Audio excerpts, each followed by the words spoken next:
we jump into the history of vaccination, you should know a little bit about how vaccines work. Let's take a look at a metaphor. Things that make your body sick are called pathogens. Bacteria, viruses, or in the case of our metaphor, the man in the funny green hat. Antigens are markers on pathogens, the things your body registers as dangerous. In the case of the metaphor, the man is the pathogen, he's what's dangerous, but his hat is the antigen. It's what the immune system, represented by the woman and the dog, register as foreign. Detection of the antigen trigger your body to produce antibodies, which attack the pathogen. It also triggers the creation of memory B cells, which remember how to make those antibodies. The earliest history of vaccination we have evidence of is variolation in ancient China. Variolation involved introducing matter from smallpox sores or scabs into the system of a healthy person. That person developed a mild form of smallpox but recovered and acquired an immunity to smallpox because they had memory B cells that allowed for fast immune responses if they were ever exposed to smallpox again.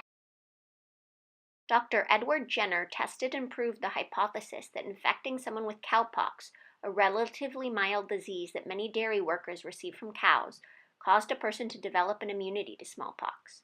People who have been exposed to cowpox had antibodies that also responded to smallpox. Today we know that cowpox and smallpox are both in the orthopox family of viruses. Jenner was not the first to make a connection between cowpox and smallpox, but he was the first person to do a scientific investigation into that connection. Louis Pasteur had been studying fowl cholera.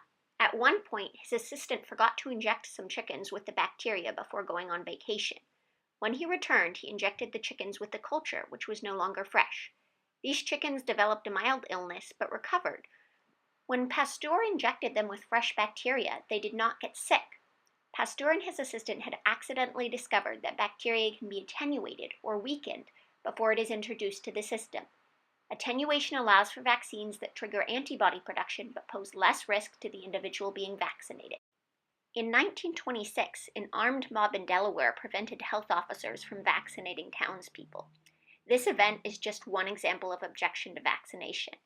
While the anti-vax movement has been more prominent lately, opposition to inoculation has existed, at times more strongly than others, for many centuries. Not only do antibodies fight pathogens, they aid in the detection of disease. Often, tests for diseases look for the presence of antibodies in a person's system. Two Polish doctors used this fact to save lives during the Nazi occupation of Poland. They injected their patients with a killed strain of typhus, which didn't cause the serious disease, but made them test positive for it, since it triggered the production of the same antibodies as the living strain of typhus. Nazis would not deport people who tested positive for typhus, since the disease is highly contagious. The fake epidemic the two doctors created led the Nazis to quarantine a number of villages. These quarantines saved many villagers who would have likely been deported otherwise.